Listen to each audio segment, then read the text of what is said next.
என்ற தெய்வ பிள்ளைகளை இன்றைக்கும் இயேசு வாழ்றார் ஜெப வீட்டில் இருந்து வருகிற தீர்க்க தரிசன சத்தத்தை கேட்பதற்காக ஆயத்தமாய் வந்திருப்பீங்க என்று விசுவாசிக்கிறேன். கர்த்தர் உங்களை இதய விருப்பத்தின்படி நடத்தி சில கிருபை தருவாராக. நேற்றுக்கும் சில என்னுடைய சாட்சியோடு சில காரியங்களோடெல்லாம் நான் வேத வசனத்தை பார்த்தோம். தேவ கிருபைக்காய் நன்றி சொல்லுங்க. இப்படிப்பட்ட இழிவான நன்மையான ஆசீர்வாதத்துக்காக வேறுபாடான சந்ததியை விட்டு நம்ம வேறுபாடுள்ள மனுஷனாக உணர்ச்சிக்கப்பட்ட பிள்ளைகள் ஆவிக்குரிய பிள்ளைகள் வளர வேண்டும் என்று கர்த்தர் நமக்கு முன்பாக புத்தி சொல்லும்படிக்கு கர்த்தர் ஏவியிருக்கிறார்.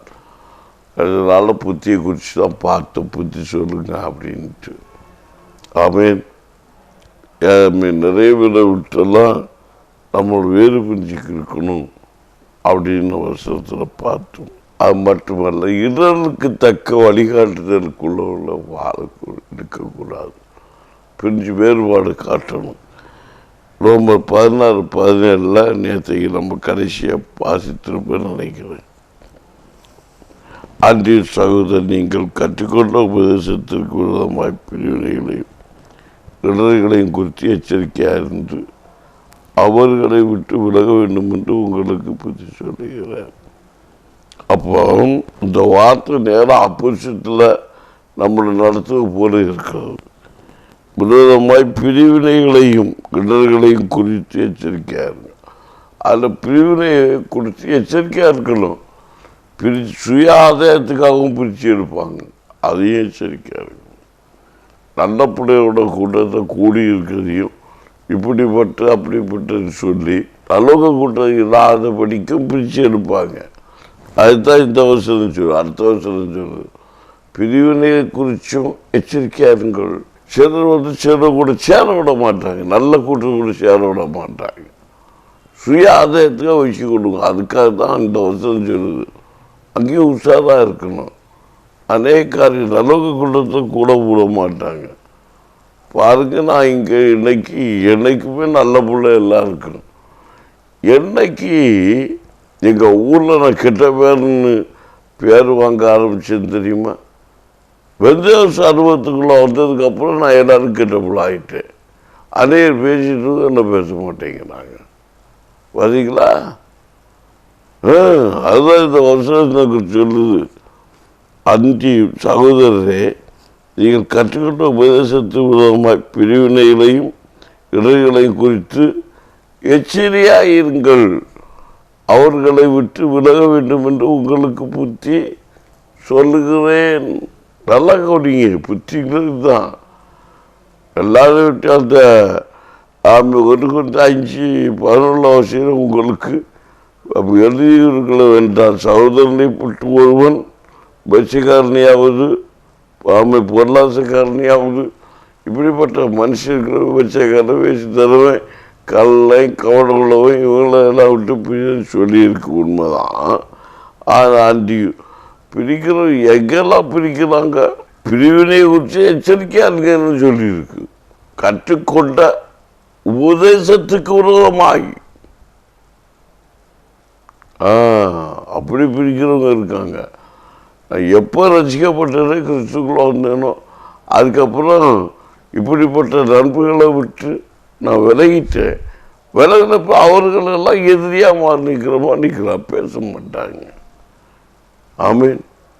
நான் உங்களுக்கு அடிக்கடி சொல்லியிருக்கேன், எந்த ஒரு கல்யாண வீட்டுக்கு போனாலும் எங்கள் ஏரியாவில் நான் நிற்கும் போது அன்றைய 10 பேர் என் கூட இருப்பாங்க.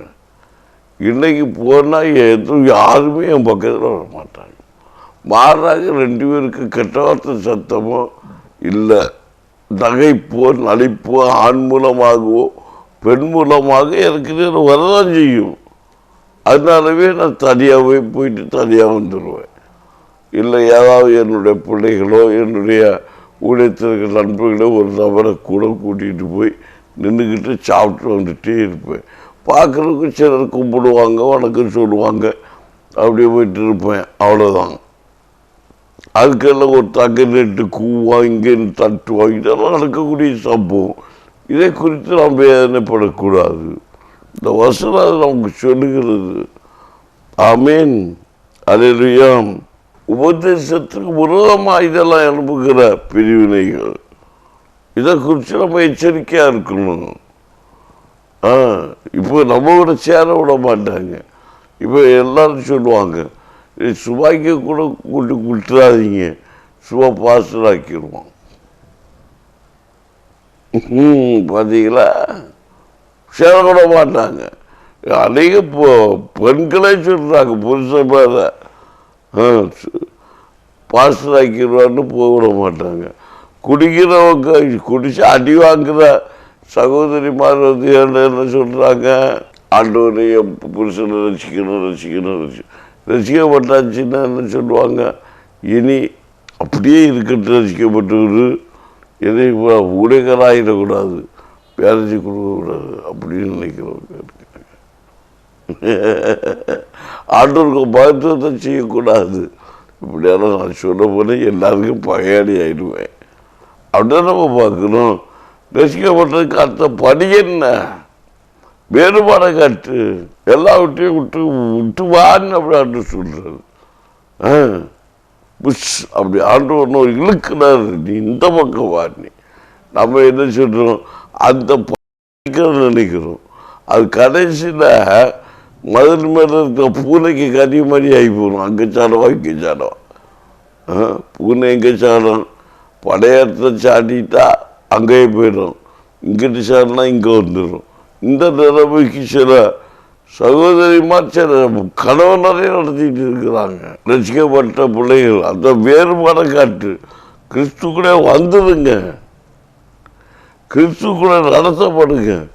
எனக்குள்ள ஒரு தம்பி, நான் ஒரு சின்ன தம்பி, வீட்டு பக்கத்தில் உள்ள ஒரு தம்பி, ரெண்டு பேரையும் எனக்கு கூட இருக்கும்போது கூட நல்லா மகிமையாக வளர்ந்தாங்க.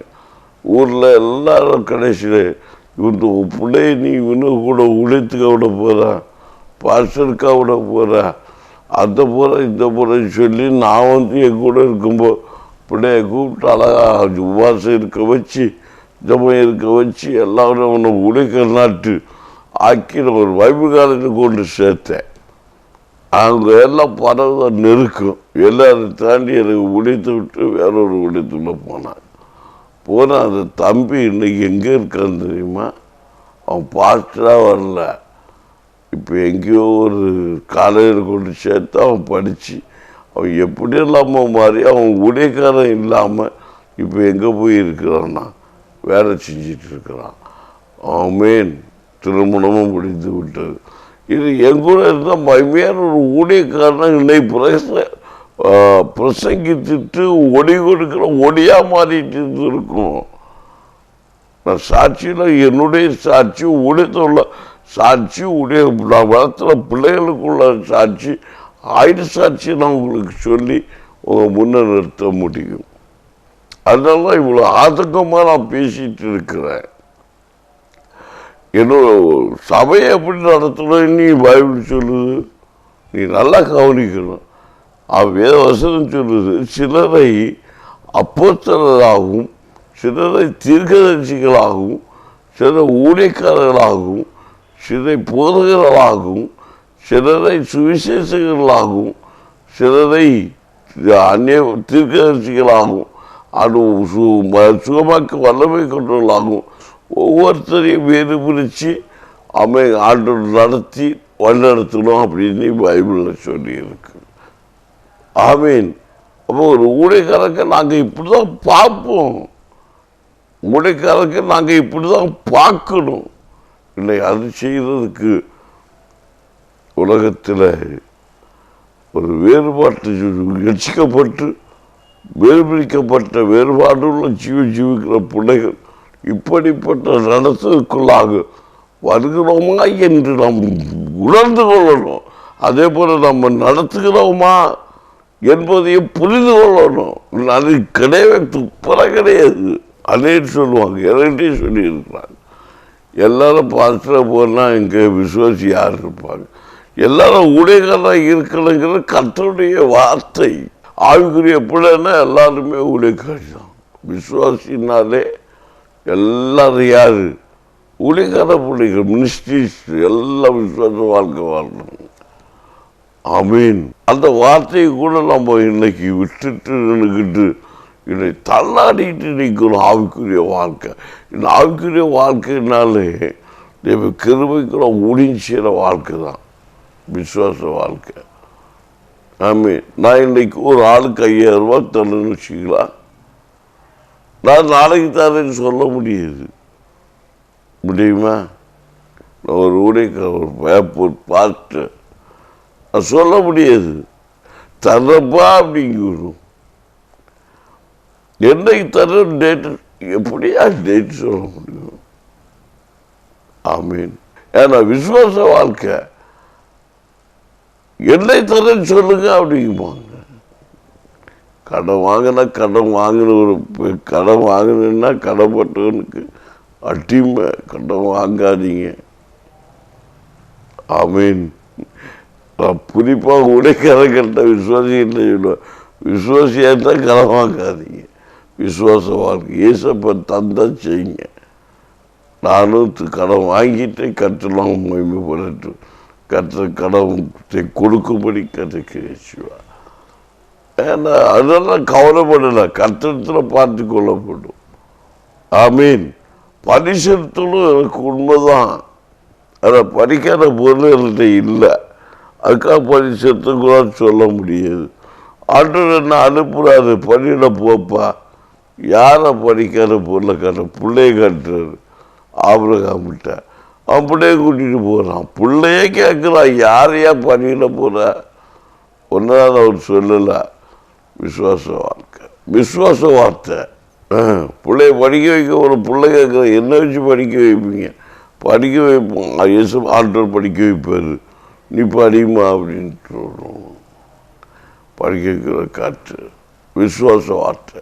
இல்லை அந்த அத்தா இருக்கா, இந்த அக்கா இருக்கா, இந்த அப்பா இருப்பா, இந்த ஐயா இருப்பார், அவர் வேலை செஞ்சு கொண்டு தருவார்னு நம்ம எதிர்பார்த்து சொல்ல வேணாம். இயேசுவை விசுவாசி, கற்று காரியத்தை வாக்கி செய்வார். எங்கிட்ட ஒரு காகத்தை கற்று அனுப்புவேன். அதே சாட்சியில் உங்களுக்கு சொல்கிறேன். நான் அநேக பிள்ளைகள்கிட்ட சொல்லுவேன், நான் எத்தனை படிப்புக்கு எத்தனை லட்சம் ரூபா ஆகும்? ஒரு 10 படித்து முடியப்போ ஒரு 15 லட்சம் அப்படிம்பாங்க. சும்மா இப்போ எவ்வளோ செஞ்சேன்னா இன்னும் எவ்வளோ ரூபா? இன்னைக்கு அட்மிஷன் பண்ணுற எவ்வளோ? 70, 75, 80 இவ்வளோ வேலை போடு. கர்த்தர் நடத்துவா. இது விசுவாச வாழ்க்கை, இது விசுவாச வார்த்தை. இங்கே என்னன்னா, ஒரு ரசிக்கப்பட்டு வேறு பிரிக்கப்பட்ட பிள்ளை ரசிக்கப்பட்ட அனுபவத்தை சொல்லி ரசிப்புகளை வேறு பிரிக்கப்பட்ட வாழ்க்கை வாழணும். அதுதான் நான் உங்களுக்கு புத்தி சொல்லுவேன். அதுக்கு இதை எப்படி பண்ணுவேன் அப்படி பண்ணுவேன் அப்படின்னு தர்க்கம் பண்ணிக்கிட்டு அதை யோசித்துக்கிட்டு நமக்கு இருக்கிற வாழ்க்கை நமக்குள்ள இருக்கக்கூடாது. நீ என்ன வச்சு பண்ணுவேன், எப்படி பண்ணுவேன், நீ எப்படி பண்ணுற பார்ப்போம். இயேசுவால முடியும். கணவன் மனைவிக்கு நீ எப்படி செய்யணும்னு பார்ப்போம். இயேசப்பா செய்வார். இப்படிப்பட்ட காரியங்களை விட்டெல்லாம் விலகணும். அவிசுவாச வார்த்தை சொல்லுவோம். நல்ல நேரம் பார்த்தியா, கெட்ட நேரம் பார்த்தியா, வயசை பார்த்தியா, ரெட்டிப்பு வயசா, ஒத்த வயசா, 2 வயசா, இதெல்லாம் பார்க்க வேண்டிய நேரம் நமக்கு இல்லை. கிருபை பெற்ற பிள்ளைகள் காட்சி இப்படிப்பட்ட ரத்தன குறிச்சி மாறுக அப்படின்னு சொல்கிறாரு. 2 தீமோத்தேயு 2ஆம் அதிகாரம் 23ஆம் வாசிங்க. புத்தியினமும் அக்தமான தர்க்கங்களை சண்டைகளை பிரயோகிக்கும் என்று அறிந்து அவைகளை விட்டு விலகியது. புத்தியினமான நடத்துதல், நான் சொன்னேன், புத்தியினமான நடத்துதலும் சண்டைகளையும் சச்சரவு உண்டாகிவிட இப்படிக்கப்பட்ட கிரிகளை விட்டு நீ விலகிடு, பிரிஞ்சிது, வேறுபாடை காட்டு. அவனுடைய வசனம் நமக்கு இதான் போதிக்குது. அந்த இடத்துல வருகிற எவ்வளவு நன்மை வந்தாலும், எவ்வளவு மேன்மையான காரியம் வந்தால் அந்த மேன்மை நமக்கு வேண்டாம். அதை விட்டு பிரிஞ்சுது விழிவான அதை எதுவும் அப்படி வர்ற ஒரு சந்தோஷம் நமக்கு வேண்டாம். நீ வேறுபட்டது அப்படின்ற ஒரு பக்கத்தில் நம்ம கற்றுக்கணும். கர்த்தராகிய ஆண்டவர் உங்களை பார்த்து சொல்லுகிறார். இன்றைக்கு அநேகருடைய காரியங்கள் நான் ரொம்ப நல்ல ஒரு காரியம் சொல்லுவோம் பாருங்களா. உங்கள் பிள்ளைகளை குளிப்பாட்டுக்கு கூட சின்ன பிள்ளைகளாக இருந்தால் கூட குளிப்பாட்டுறது கூட நீங்கள் பார்த்து குளத்தில் கொண்டுல ஆற்றுல கொண்டு குளிப்பாட்டாதீங்கன்னு நான் பற்றி சொல்லுவேன். ஏன் நான் அனுபவித்த ஒரு காரியத்தை சொல்கிறேன். ஒரு பிள்ளை வளர்ந்து ஒரு 2 பெண் பிள்ளைங்க ஒரு குடும்பத்தில் 2 பிள்ளைகளும் வளர்ந்தாச்சு, வளர்ந்துட்டு இருக்கிறாங்க. தகப்பனார் பிள்ளைகள் 2 குளிக்க கூட்டு போவார். கொண்டு போய் சின்ன வயசு ஒரு கிளாஸ் 2 கிளாஸ் படிக்கும்போது குளத்தை குளிப்பாட்டும் போது அவங்க சரத்தை மறைவு பகுதியில் இருக்கிற ஒரு மச்சம் கிடக்குது. இந்த மச்சத்தை அவங்க என்ன செய்ய, சின்ன வயசுலேயே குளிக்கிற சின்ன பிள்ளைகள் நிற்கிற கூட்டத்தில் தான் இந்த பிள்ளையை விட்டு குளிப்பாட்டுறாங்க. இது பெண் பிள்ளை, அவங்க ஆண் பிள்ளை எல்லாம் நிற்கிறாங்க. அப்போ இந்த பட்சத்தை அந்த சின்ன வயசுலேயே எல்லோரும் பார்க்குறாங்க. அன்னைக்கு சின்ன பிள்ளை தப்பு கிடையாது. குளிப்பாட்டி பிடிச்சி பிள்ளையெல்லாம் இப்போ வளர்ந்து பெரிய பிள்ளாய் கல்யாணாகி 2 பிள்ளை 3 பிள்ளை பிறந்துருச்சு. ஆசீர்வாதமாக குடும்ப ஜீவிதம் போயிட்டு இருக்கு. மாறி வரும்போது ஒரு நாள் பிரச்சனை ஆயிடுச்சு. பிரச்சனை ஆகும்போது மருமகன் இங்கே கல்யாணம் பண்ணி இங்கே வந்து இருக்காரு. இந்த வீட்டுக்குள்ளே வந்து இருக்கும்போது அங்கே பிரச்சனை ஆனோன்னா இவர் மருமகன் போய் என்னன்னு கேட்குறாரு. கேட்கும்போது தவறுதெல்லாம் அவங்க மனைவி பிடிச்சி பேசலாம். இந்த மனுஷன் இந்த ஐயா ஒரு வருஷம் போய் கேட்குறாரு, என் மனைவி குறித்து ஏன்டா தப்பாக பேசுகிறேன்னு கேட்ட மனுஷன் இவரையே நான் அப்படி நல்லவளா அப்படி இப்படி தாறுமாறாக பேசி அவங்க ஒரு வார்த்தையை அந்த நேரத்தை விட்டுட்டாரு. உன் மனைவி மோசமானவன்னு பேசிட்டாங்க.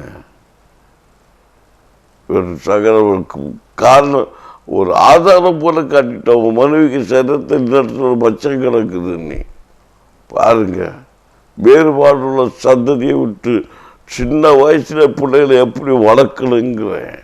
வேறுபாடு நம்ம பிள்ளைகளும் மற்ற பிள்ளைகளுக்கு வித்தியாசம் உண்டாகணும். பிள்ளைகளுக்கு கொடுத்த பிள்ளைகளை என்ன தாறுமாறுன்னு பெற்றோர் நடத்தக்கூடாது. பிள்ளைகளை எப்படி வளர்க்கணும், எல்லா நன்மையும் கற்றுக் கொடுத்துருக்கிறாரு, எல்லா ஆசீர்வாதத்தையும் கொடுத்துருக்கிறாரு. அதுக்கு ஒரு நிர்மாணம் ஆமேன் வஸ்திரங்களை உடுத்திக்கிட்டு பப்படிகளை நடக்குது. இதெல்லாம் ஒரு வயசு வரும்போது அது பயங்கர வேதனைகளை கொண்டு வரணும்னு இன்னைக்கு எச்சரிக்கையாக இருங்க. பாத்ரூமில் கூட குடிக்கும் போது எச்சரிக்கையாக குடிங்க. செல்வங்களில் படம் எடுத்துக்கிட்டு இருக்கு. இன்னைக்கு அவ்வளோப்பட்ட இப்படிப்பட்ட சந்ததிகள் உலகத்தில் வலிந்து போய் இருக்கிறாங்க. இப்படிப்பட்ட வாழ்க்கைக்கு பிள்ளைகளை வழி எச்சரிக்கையாக இருங்க. நாடு எச்சரிக்கையாக இருக்கும்படி கருத்தை பற்றி சொல்லுகிறார். உடனே அங்கே ஒரு பிரச்சனையே வருது. என்னைக்கும் சின்ன வயசில் இருந்த ஒரு சமூகத்தை மனசில் வச்சுக்கிட்டு அங்கே குடும்பத்துக்குள்ள பிரச்சனையை ஒரு மனுஷன் உண்டாக்கி தீர்க்கலாம் பாருங்க. இப்படிப்பட்ட சந்ததியை விட்டு விலகுனான்னு சொல்கிறாரு.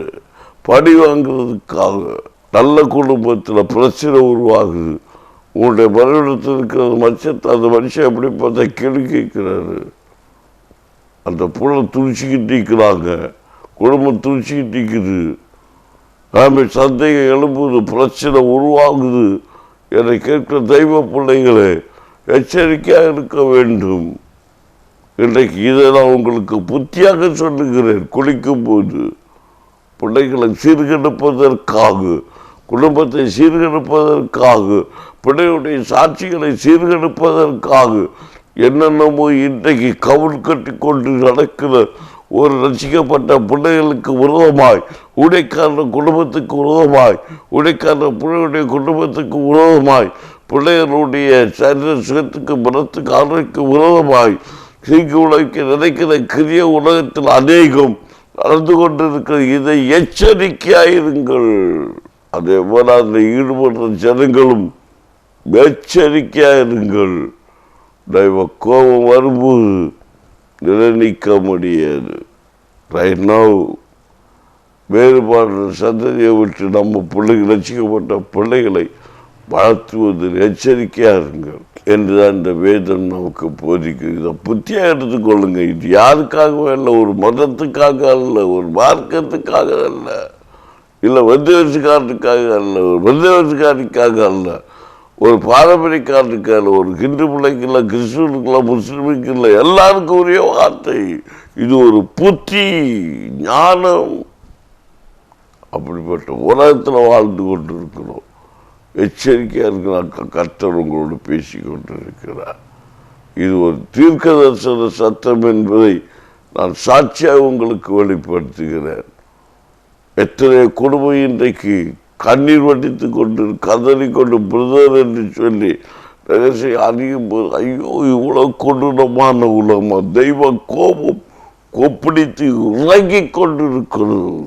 மனுஷனுடைய செயல்பாடுகள், ஆணும் பெண்ணும் தன்னுடைய வாழ்க்கையில் ஊதாரித்தனமான நடக்கைகளை பார்க்கும்போது வேதனையாக இருக்கிறது.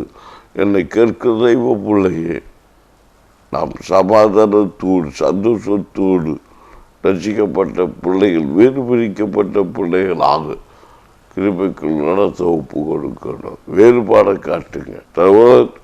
வேஷம் தரித்து நடக்க ஒரு கால் நாம் நினைக்கக்கூடாது என்று கர்த்தராகி ஆண்டவர் சொல்லுகிறார். ஆகவேதான் எதுவும் தப்பு. அனைவர் சொல்லுவாங்க, ஆவிக்குரிய பிள்ளைகள் ஆமேற்ற நாங்கள் சொல்கிற வழக்கம். இதெல்லாம் எதுக்கு மாச்சிருக்கு இந்த மாதிரி வஸ்திரங்கள்னு? அது யாரும் தவறுனா நீங்கள் நினைக்க முடிஞ்சா நீங்கள் அந்த வேறுபாடை ஏற்றுக்கொள்ளுங்க. பூ வைக்கிற கொண்டைய பின்னணும், இதுக்கெல்லாம் வசனம் இருக்கிறது, உங்களுக்கு தெரியும். அழகுபடுத்துகிறோம். யார் அழகு பார்ப்பதற்காக அழகுபடுத்துகிறோம்? யாரை மயமப்படுத்துவதற்காக நம்ம அழகுபடுத்துகிறோம்?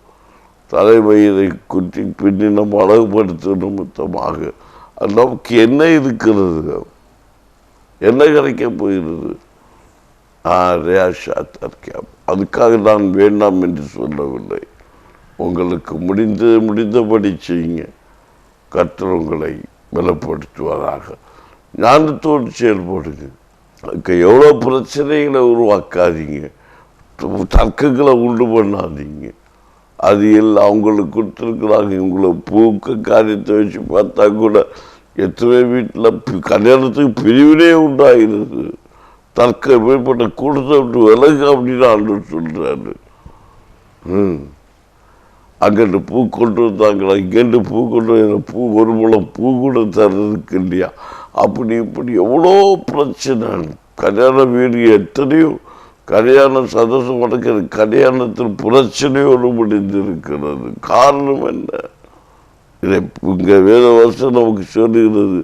இப்படிப்பட்ட தர்க்கத்தை விட்டு தான் மாறுன்றதான். தீமத்தி 2:22 ஆமே 23 வசனத்தில் அமேன் புத்தியினம் ஆயுமேன் ஆக்துவமான துர்க்க அமேன் தர்க்கமுள்ள சண்டைகளை பிறப்பிக்கும் என்று அறிந்து அவைகளை விட்டு விலகிரு. உங்களுக்கு நான் புத்தி சொல்லுகிறேன், விலகிரு. இப்படிப்பட்ட காரியங்களை ரசிக்கப்பட்ட பிள்ளைகள் கூட்டத்தொட்டு விலகி இருக்கணும். ஆமை என்னது பிள்ளைகளை சொன்ன வார்த்தையை சொல்லிக்கிட்டே இருக்குன்னு நினைக்கிறீங்களா? இல்லை. புத்தி அரைச்ச மாவு அரைக்கிறதுன்னு நினைக்கிறீங்களா? நீங்கள் அரையலை, அதனால தான் அரைச்ச மாவு திருப்பி நான் அரைச்சிக்கிட்டே இருக்கிறேன். நீங்கள் அரைச்சிக்கிற நான் அரைக்க மாட்டேன். அதே சொல்லுவாங்க, சொல்லிட்டு இருக்கிறார இந்த மனுஷனுக்கு என்னாச்சுன்னு தெரியலையே அப்படின்னு. உடுப்பா, அவர் சொன்னதே சொல்லிட்டு இருக்காரு. அவருக்கு பேச்செல்லாம் கேட்டு என்ன பண்ண போகிறா? பிள்ளைகள் சொல்கிறாங்க, ஆனால் பிள்ளைகள் அதை சிந்திக்க மாட்டேங்கிறாங்க. அவர் சொன்னதை நீ விட்டுட்டியா, நீ செய்தியா? அதனால ஒன்று சொல்லிக்கிட்டே இருக்காரு. லோவா தாத்தா திரும்ப இன்னும் மழை வர போகுது.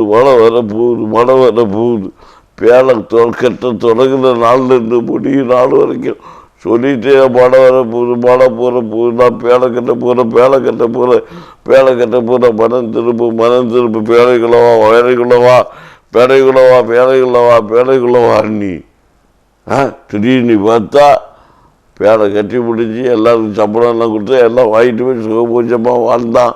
வந்தது கர்த்தர் வந்தார். எல்லாப்பா பேரை வேலை முடிஞ்சா முடிஞ்சிருச்சுப்பா. அப்படியா, நீ ரெடியா? ரெடி. உங்கள் பிள்ளைகள் குழுமையில ரெடியா? ரெடி. அவன் எல்லாம் உள்ளப்பா போயாச்சு. இனி என்ன யாரெல்லாம் உள்ள ஏற்றுவோம்? எல்லாம் ஜோடா எல்லாம் மிருகங்கள், பறவைகள், கோழிகள், குஞ்சிகள், ஆடுமாடுகள் எல்லாம் ஊற்றி எல்லாம் நோவாக்கிய வார்த்தை சொல்லி கொடுத்தான். பொல்லாத மனுஷன் சொல்லி கொடுக்கல. எல்லாரையும் உள்ள விட்டுக்கிட்டு மிருகஜ உள்ளாக்கி அவன் குடும்பத்தை மட்டும் உள்ள அவன் பிரவேசிக்க விட்டு கர்த்தர் பேழையின் கதவை அடைத்தார். வானத்தின் மதகு திறந்தது, மழை பெய்தது. அன்றைக்கு தான் மழையை கண்டான். ஆரம்பித்தது மழை. யோசிக்க ஆரம்பித்தான். அதற்குள்ளாக பூமி ஊற்றின் மதகுகள் திறந்தது. வெள்ள காடானது. காடு ஆமீன் மேன்மையானது. ஆமீன் எல்லாம் உள்ளத்தை தத்தளிக்க ஆரம்பித்தான். நோவா தாத்தா அப்படின்னா நோவா தாத்தாவுக்கு அழுதுகிட்டே உள்ளே இருக்காரு. ஆமீன் பேழையின் கதவு அடைக்கப்பட்டு இப்போ நோவாவுக்கே வெளியே வர முடியாத சூழ்நிலை அவர் உட்காந்துருக்காரு. நோவா தாத்தா, நான் கீடு பூசினேன், இறக்க இல்லாத மனுஷா அப்படின்னு விழிச்சிருப்பாங்க. உள்ள வெள்ளத்தில் நடந்துக்கிட்டு செவி கேட்கவில்லை. ஆண்டவர் சொல்லிக்கொண்டே இருக்கிறார். எச்சரிப்பை கொடுத்து கொண்டே இருக்கிறார். ஜனங்களுக்கு உஷாராகி கொள்ளுங்கள். நன்றி. இயேசு நாமத்தில் வேறுபாடு சீவித ரசிக்கப்பட்ட பிள்ளைக்கு வேணும் இல்லையே. கர்த்தருடைய கோல், கர்த்தருடைய வார்த்தை, கர்த்தருடைய வசனம் உன்னை புடமிடும் என்பது எச்சரிக்கையாக ஏற்றுக்கொள்ளணும். ஜெயிப்போமா? அன்பின் பரலோக தகப்பனே, உங்களுடைய நாம மகிமைப்பட்டு பரிசுத்த கூட்டாளிகளை ஜொலிக்கிற பரிசுத்த சக்திமானே உண்மை மேன்மைப்படுத்துகிறேன். இயேசு வாழ்கிறீர் என்பதை கண்டுகொள்ள, இயேசு வாழ்கிறீர் என்பதை கண்டுகொள்ள இவர்கள் மத்தியில் இருக்கிறியை செய்வீராக. வார்த்தையினாலும் வசனத்தினாலும் அன்பினாலும் காருண்யத்தினாலும் விடுதலைக்காக காத்திருக்கிற பிள்ளைகளுக்கு விடுதலை கட்டளையிடுவீராக. வேறுபாடுள்ள சந்ததியாக ரசிக்கப்பட்ட எங்கள் பிள்ளைகள் வேறுபாடு வாழ்க்கை வாழத்தக்கதாக உம்முடைய கிரியை வெளிப்படுத்துவீராக என்று ஜெபிக்கிறேன். பல தகப்பனே, இவர்கள் கண்ணீரை துடைத்து இவர்கள் சேவைகள் சந்திக்கப்படும்படிக்கு, குடிகார பிள்ளைகள் மறந்துரும்படிக்கு, ரசிக்கப்படாத பிள்ளைகள் ரசிக்கப்படும்படிக்கு, கைப்பண்டுகள் நியாயப்படுத்தப்படாதபடிக்கு, ஆதரவு பெற்ற அநாகரிகள் பிள்ளைகள் விடுதலை பெற்றுக்கொள்ளும்படி கர்த்தர் கிரியை செய்யும். சமாதானம் சந்தோஷம் குடும்பத்தில் இழைத்திருக்கட்டும். பரிசுத்த ஆவியான ஆளுகை செய்யும் வழிநடத்துவீராகும். வியாதிகள் இவன் எல்லையை விட்டு ஓடி போகட்டும். எல்லா வியாதிகளும் ஓடி போகட்டும். வியாதிகளை பிசாசு இவன் எல்லையை விட்டு இப்போதே ஓடி என்று கற்று கிருபையினால் பிள்ளைகளை சூழ்ந்து கொண்டு வழிநடத்தும். உம்முடைய காருண்யங்களை வழிநடத்தட்டும். இயேசுவின் நாமத்தில் நல்ல பிதாவே, ஆமென். அல்லேலூயா, அல்லேலூயா. எனது நேயர்களே, ஆமென். தேவ பிள்ளைகளே, அடுத்த நாளைய தினத்திலும் கற்ற வருஷத்தை வார்த்தைகளை கேட்போம். கற்று அவங்களை பெரிய காரியங்களை செய்யும்படி கற்றுக்கிறேன். ஆமென்.